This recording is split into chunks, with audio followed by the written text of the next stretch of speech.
Lonely rancher, bought young, pre-gnant woman, sold by her mother. A miracle unfolds in Wild West. Before we dive into the story, don't forget to like the video and tell us in the comments where you're watching from. They said the prairie was empty, but it was never empty. It carried the weight of a man who wanted nothing, and a girl sold by her own blood. From silence, from ash, from fire itself, something fragile was born. Stay a while, hear this story, and see if hope still blooms for you. A rancher lived with nothing but silence, until fate put a knock on his door. Morning in that country never hurried itself. Light slid slow across the ridges, thin and pale, the way an old ox might ford a shallow creek. It crept into the cracks of a weathered cabin, touched the scarred table where a lantern still burned low, and paused like it, too, was reluctant to end the night. Dust lay on the floorboards in a thin film, each footprint erased by the next draft of wind, as if nothing in this place was meant to last. The rancher rose while the stove was still cold. He struck a flame to a twist of newspaper, fed in pine slats, and waited for the pop and hiss of sap. The kettle went on with a low groan. Beside the hearth stood a chair turned slightly toward the fire, empty for longer than memory could count. He never looked at it. Best not to study things that could out-silence you. His hat went on its nail, his coat across his shoulders, and he stepped out onto the porch. Wind swept along the siding, sharp with sage smoke left from last summer's brush fires. Down on the flats, cattle dotted the grass like dark stones, heads bent to what feed they could find. His horse stood saddled, patient, ears drooping. He laid a palm along its neck, the warmth answering him in a way nothing else much did. He rode fence line until the sun was higher, mending what the winter had chewed. Old cedar posts splintered under the hammer, wire taut in his calloused grip. Every blow was steady, unhurried, like counting a heartbeat that had seen too much. Sweat soaked the back of his shirt by the time he sat on a boulder to rest. He whittled a sliver from a branch, eyes fixed on the far horizon. No thoughts pressed in. Quiet was plenty, same as a pot of beans simmering slow. By noon, he headed home. His shadow stretched long across the porch, then shortened as he stepped inside. On the table, the water in the tin cup had cooled, a skin forming on top. He tore off half a cornbread loaf, left the other half sitting at the edge of the table, a habit he never broke, though no one had claimed it in years. He ate with his back straight, gaze turned to the window where the curtain lifted now and again, stirred by nothing more than the restless plains. The day passed in the rhythm of small chores, hinges oiled, saddle straps rubbed down, boots dried by the doorway. Every act carried its own quiet cadence: tap, pause, listen, rub, turn, set aside. At times he stopped simply to draw a finger through the dust on a stall rail, the line vanishing as the wind carried it off. Evening settled deep and wide, the sky darkening like ink spilled slow across canvas. He kindled the fire again, filled the room with the nutty smell of beans, set a single bowl on the table where a dark burn mark curved like a crescent moon. By habit, he poured a splash of strong coffee, bitter enough to hold back weariness and whatever thoughts might edge near once shadows grew long.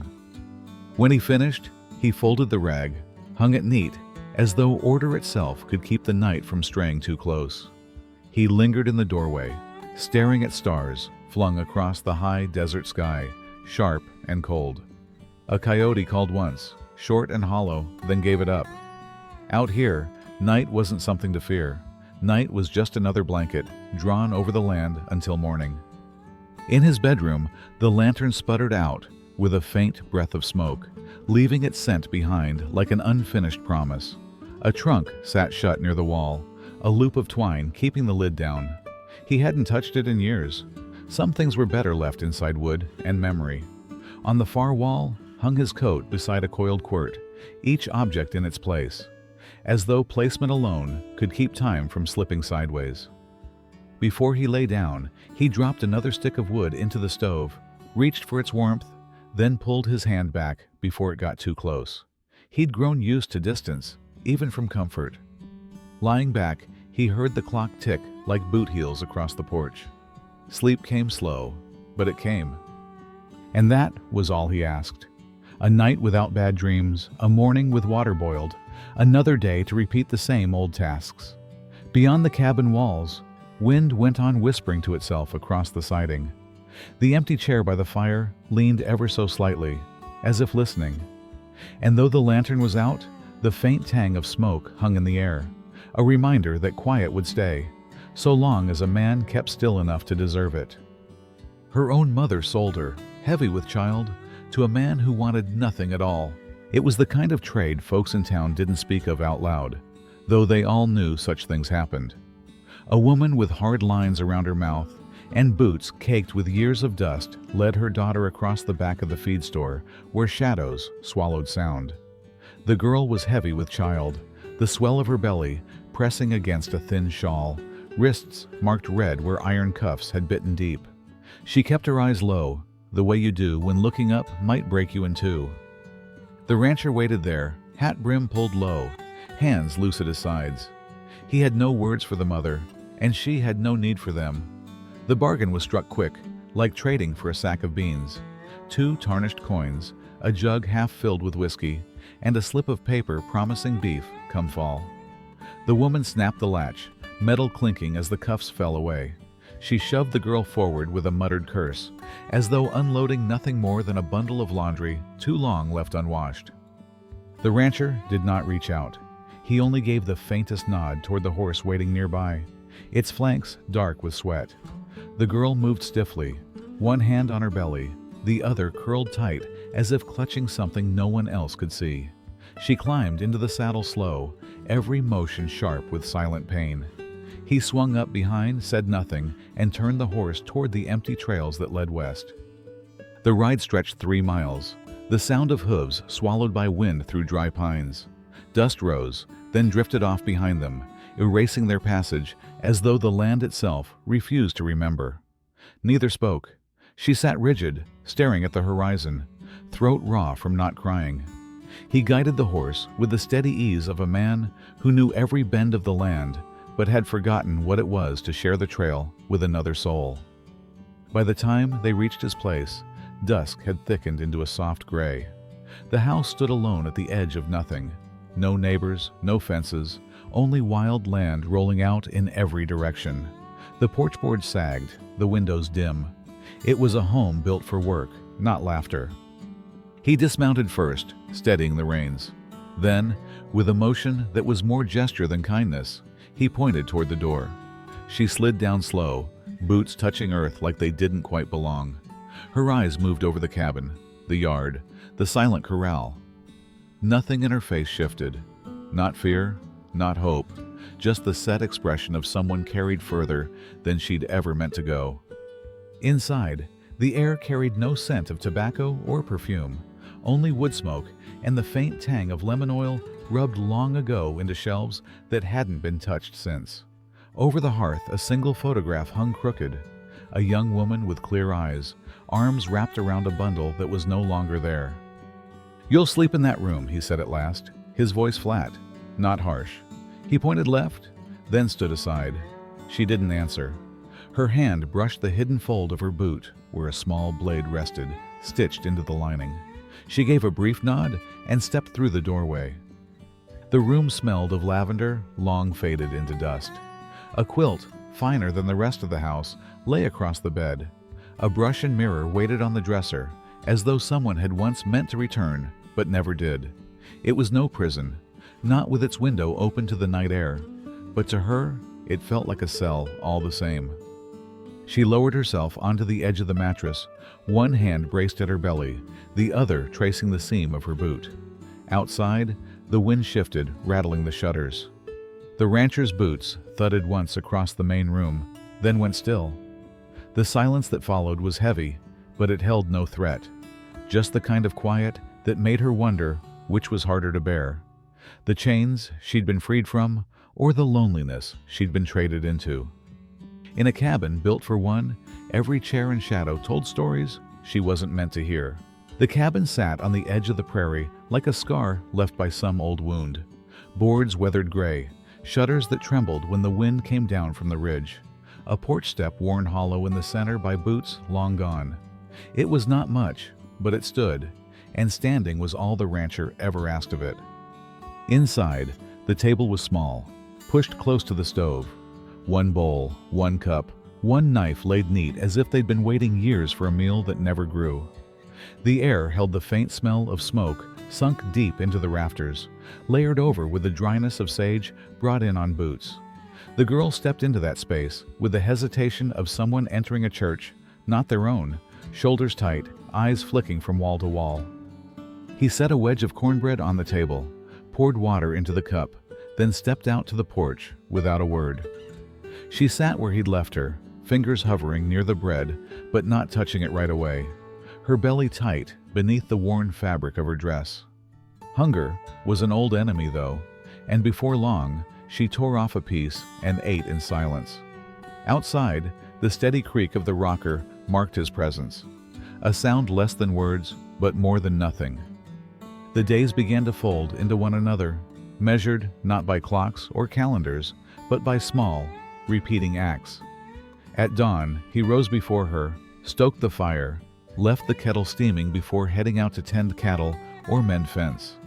By noon, he returned with dust on his shoulders, setting tools in their places with a care that bordered on ritual. She stayed close to the cabin at first, circling its rooms like a wary animal, always keeping one hand near her boot where the knife lay hidden. Afternoons, he might leave a length of fabric folded at the end of her bed, a dress patched with rough but careful stitches, or a bundle of kindling stacked by the stove. The wood split even though she had not asked. She never thanked him, and he never waited for thanks. Their exchange was built of gestures, not words. A bowl filled, a chair pulled close to the fire, a quilt shaken out and spread smooth. Evenings came slow, stretching out across the wide land. The sound of the mantel clock ticked steady, filling spaces where voices might have been. She sometimes sat near the window, combing her hair with the old brush she found, staring at the horizon as if searching for something lost in the distance. He sat near the fire, knife in hand, whittling shapes that never quite became anything. Neither disturbed the other. The silence between them was not kind, not cruel, but a thing they both carried like a pack too heavy to set down. The house itself seemed to breathe with them, boards creaking, roof settling, smoke trailing lazy from the chimney, into skies that never stayed the same. On stormy nights, the wind shoved hard against the siding, and she lay awake, one hand on her belly, listening to the old beams groan.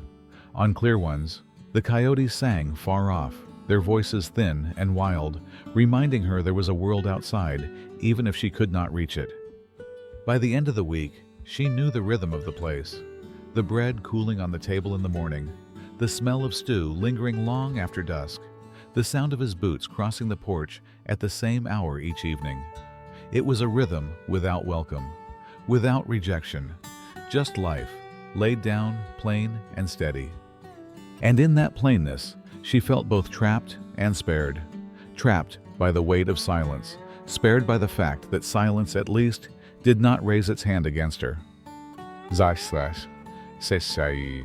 Silence can guard you, but it can also cut deeper than any knife. Nights in that house carried a weight of their own. The clock ticked, the fire settled into coals, and still neither of them spoke much past a nod or a quiet word.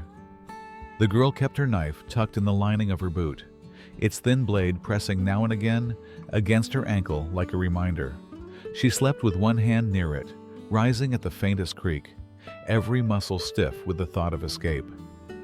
The rancher moved through the cabin with the careful steps of a man who had learned long ago to take up as little space as possible. He kept to his chores, his eyes steady on work, mending, stacking, sweeping the porch clear of dust, even when she crossed the room with her shoulders braced. If he looked at her, it was only in passing, a glance that slid away like water down dry stone. Meals were shared without voices. He set food on the table. She ate when he was done, the scrape of her fork against the plate louder than either of them could bear. At times, he would catch himself waiting for some word, some ordinary sound to break the air, but nothing came. His answer to that emptiness was the same as always: silence. She read his quiet as threat, as distance sharpened into hardness. He read her guarded eyes as warning: don't step closer, don't ask. Between them hung a narrow space across the table, across the small cabin, that neither dared cross. Some evenings, she lingered by the window, the blade still hidden, but her eyes restless, watching the line where land met sky. He sat in his rocker near the fire, whittling shapes that turned to nothing, shavings scattered on the floor. The only exchange was the occasional lift of his chin when she walked past, a gesture so small it could hardly be called acknowledgement. The silence wasn't cruel, not the way yelling fills walls with knives. It was the kind that pressed in from every side, like the weight of snow on a roof you're not sure will hold. She had known houses where rage cracked like whips, where silence meant punishment waiting to fall. This was different, but it was still silence, and it made her chest tight all the same. The rancher carried his own burden in that stillness. His quiet wasn't built from anger, but from fear of stirring ghosts. He kept his words back, as though speaking them would call up faces he'd buried too deep. So he let the air stay heavy, day after day, even as he felt it pressing on them both. The house breathed it in with them, the tick of the clock, the sag of the porch, the low groan of beams settling at night. Each sound reminded her she was not alone, yet not truly with him either. Each sound reminded him there was someone in the house again, and that he did not know how to share the space without breaking. In those nights, silence was the truest barrier of all, stronger than walls, sharper than fences. And neither had yet found a way to step through. When the neighbor's words hit like stones, he said nothing, and that silence spoke louder still. It was a dry afternoon when the knock came, sharp against the cabin door. The girl startled, knife already in her hand, before she thought to breathe. The rancher rose from his chair, moved with that same steady pace, and pulled the latch. A woman stood there, bonnet tied tight beneath her chin, boots streaked with mud from the creek bed. Her face bore the sharpness of someone who'd buried her share of years, and her eyes, pale as winter sky, darted past the rancher to the figure lingering in the shadows of the room. "I've eggs," she said, though her voice carried no warmth of trade.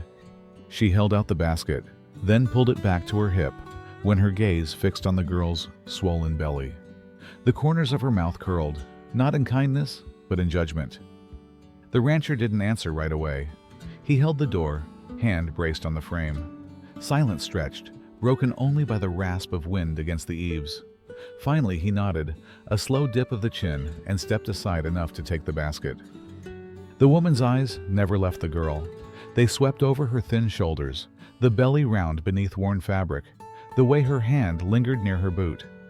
A short, brittle laugh left her throat. "They never last," she muttered.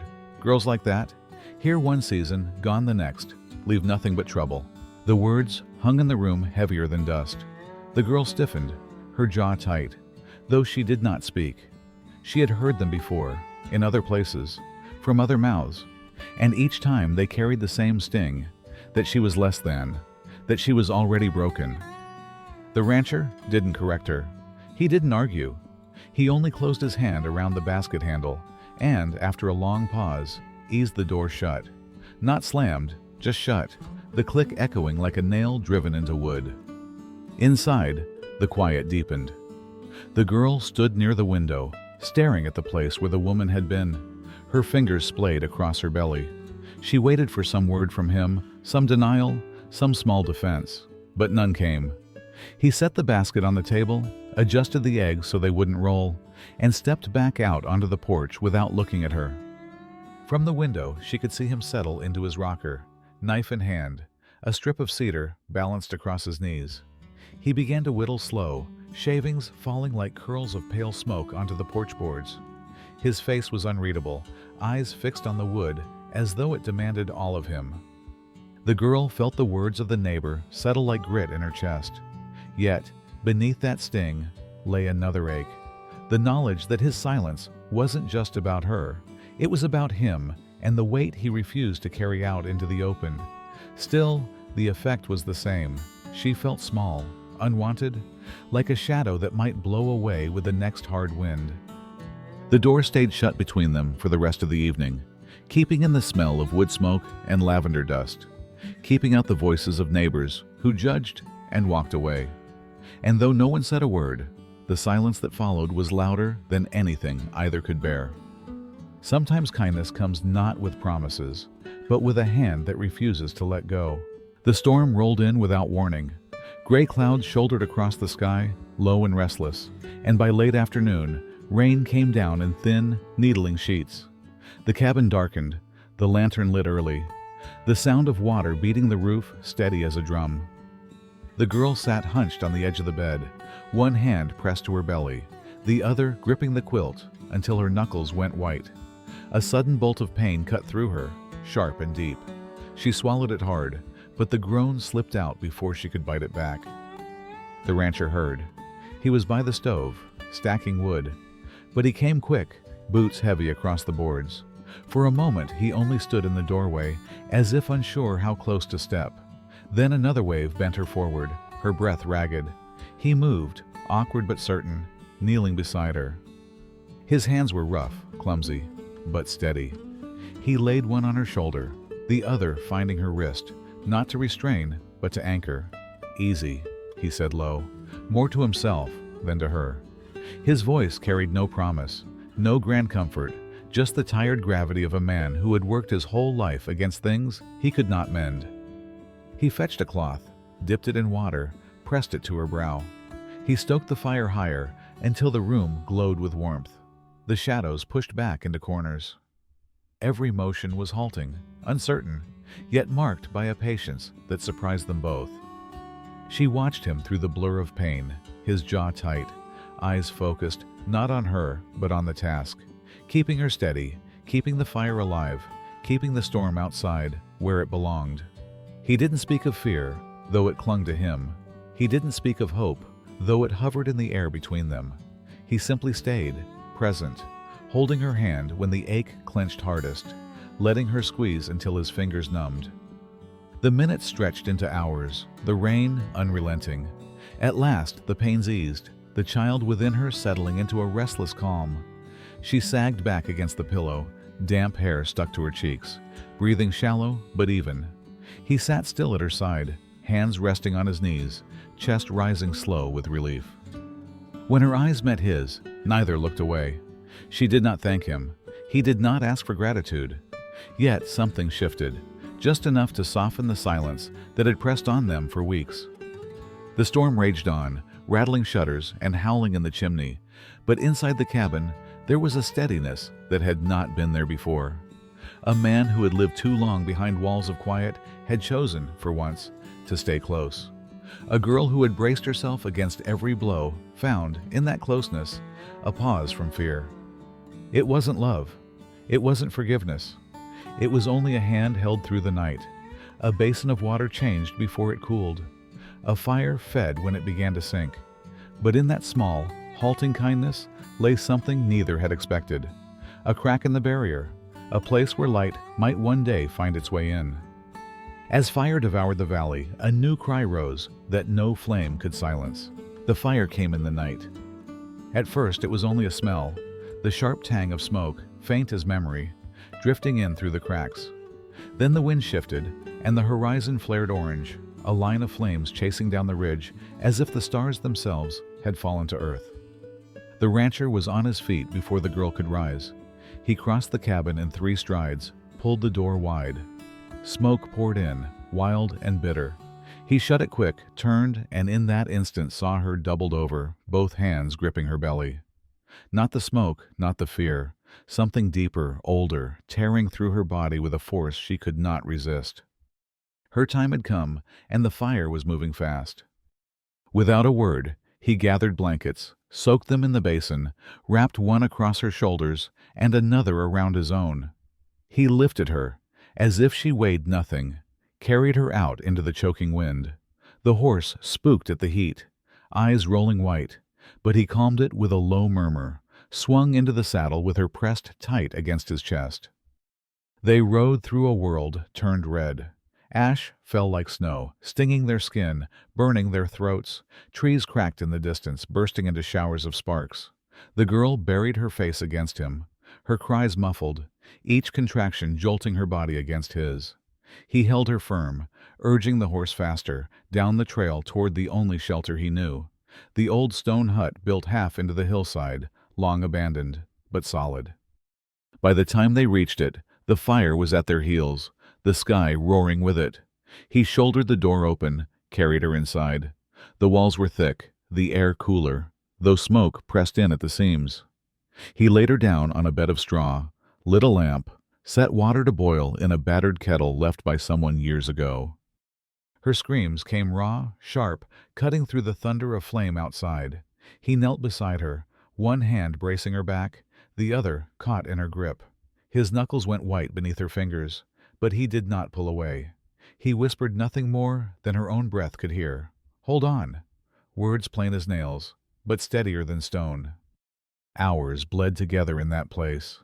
The storm of fire outside, the storm of labor within. The girl thought she might be split apart, torn in two by pain and fear. Yet each time she faltered, his hand was there, grounding her, a tether in the smoke. His silence, once heavy, now carried weight of another kind, not emptiness, but presence. Then, at last, it came. A cry so small, so fierce, it pierced the world. Not the wail of fear, but the sharp insistence of new life. The girl gasped, tears streaking through ash on her cheeks. He lifted the child, slick and trembling, wrapped in the damp fold of a blanket, and set her gently into the mother's arms. Outside, the fire roared on, devouring brush and timber. Yet inside that stone hut, another flame caught hold, a quieter one, tender and stubborn. The infant's cry echoed against the walls, shattering the silence that had bound them both for too long.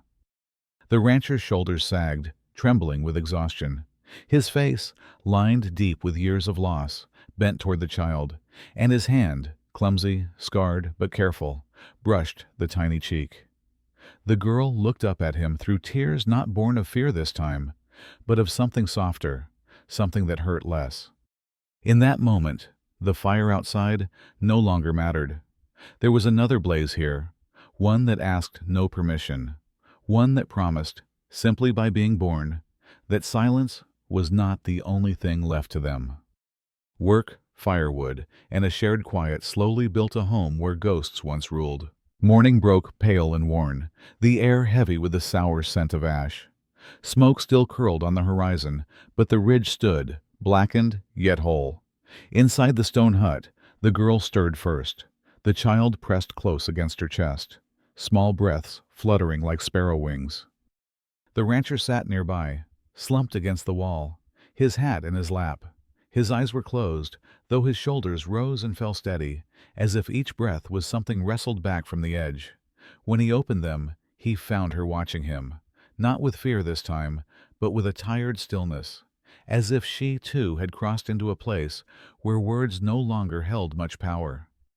They returned to the cabin when the land cooled enough to walk it. The house still stood, touched by smoke but unburned. He patched the roof where sparks had bitten, rehung the shutter that sagged, stacked new wood against the wall. She moved slower now, carrying the baby swaddled close, yet she found her place beside him, holding nails, steadying a board, folding linens in the doorway while he mended. Days settled into a rhythm no longer bound by silence alone. She read from the old Bible kept on the shelf, her voice halting, pausing often to ask questions aloud to no one in particular. He sat near, whittling or sanding a piece of wood, not looking at her, but listening all the same. Sometimes he answered, sometimes he only nodded, the sound of his knife against the grain, his way of marking he had heard. In the evenings, the clock ticked as always, the fire snapped, but the space between them no longer felt like a wall. It was a room they both could breathe in, a quiet shared instead of endured. He began leaving small things by her side without remark. A length of ribbon, a basket mended, a jar of berries set near her hand. She accepted them in silence, though her lips softened when she did. She took to the yard more, planting bulbs along the fence line with careful hands, her skirts dusted with soil. He watched from the porch, a hammer resting across his knee, saying nothing. Yet when the earth hardened, he brought a bucket of water, set it down without ceremony, and walked on. These were not gifts, not apologies, but gestures plain as daylight. proof that kindness could be built board by board, like a fence mended after years of leaning. At night, with the child fussing, he rose too, stoking the fire, heating water, pacing the floor while she nursed. Their eyes met across the dim light, and though words remained few, something passed between them, an unspoken truce, a recognition that the house no longer belonged to ghosts alone. In the hush of one such evening, the girl stood by the window, the baby asleep against her shoulder. The land stretched out under a sky washed clean by wind, stars sharp and countless. She whispered to the glass, not to him, but not away from him either. "It feels different here." He didn't ask her meaning. He only added a log to the fire, the glow spreading across the room, warm against the lavender dust that lingered in the rafters. His silence was still silence, but it no longer pressed heavy. It had changed shape, become a space wide enough for more than one heart to rest in. And for the first time in many years, the house felt less like a tomb and more like a beginning. On scorched earth, roses bloomed, and for the first time staying felt possible. Spring crept into the valley, quiet as a prayer. The snow pulled back from the edges of the fence, leaving dark earth damp with promise. Shoots of green pressed up stubbornly where fire had scoured the land, bare, thin blades that bent in the wind but did not break. The cabin bore its scars, black streaks on the siding, smoke-stained shingles, but it stood steady, and within it life began to hum in ways the rancher had nearly forgotten. The mornings were different now. 3 bowls on the table, not one. A kettle that sang before dawn, not for a single cup, but for 2. The girl, no longer just a guest, no longer only a burden, moved about the kitchen with a quiet ease, her child balanced on her hip, humming half-remembered tunes that softened the edges of the walls. He sat nearby, mending a strap, the sound of her voice working into him as steady as the clock's tick. Neighbors began to appear, cautious at first. A knock at the door, a loaf of bread left behind, a short word offered without looking long at either of them. Later came apologies, awkward and rough, tucked inside baskets of peaches or scrawled in a child's crooked hand. The rancher never replied more than a nod, but he no longer turned them away. She welcomed them with a quiet grace, passing tin cups of coffee, never asking why they came. In the evenings, laughter sometimes rose, soft at first, like something borrowed, then fuller as the days stretched long. The child crawled across the floor, clutching spoons and scraps of cloth, babbling nonsense that filled the house with sound no silence could smother. The rancher found himself smiling without meaning to, the lines on his face bending in ways they had not for years. One afternoon, the girl stood at the fence, hand resting on her belly once more, the weight of new life stirring within. Beside her the child wobbled on uncertain legs, chasing after a butterfly with a fistful of rose petals. The bushes had taken root along the porch, frail, uneven, but blooming. Not all at once, not perfectly, but enough. The rancher watched from the porch, one hand braced on the post. The sight was simple: a woman, a child, a scatter of flowers pushing through the soil. Yet it held more than he had thought this land could give again. He stepped down, slow, steady, and joined them, his palm settling gently against the small of her back. The prairie stretched before them, endless and untamed, the sky wide and blue enough to swallow their past. There was no certainty in it, no promise that sorrow would not return, no guarantee that the earth would always yield. But in that moment, with the sound of a child's laughter and the touch of her hand brushing his, it was enough. The roses bent in the wind, fragile yet holding, and in their bloom lay the truth he had nearly forgotten, that even on scorched ground, some things grow again. And beneath that vast western sky, it was enough simply to stay. Out here, stories don't always end with victory or defeat. Sometimes they end the way the land itself does. Quiet, scarred, but alive. What began as silence between a weary man and a frightened girl grew into something neither expected. A fragile, stubborn hope that chose to stay. The prairie does not promise forever, yet it teaches that even on burned ground, new roots can take hold. If this story stirred something in you, If it reminded you of loss endured, or the quiet strength it takes simply to keep going, share a thought below. Not for noise, not for numbers, but so another soul might find comfort knowing they are not walking the trail alone.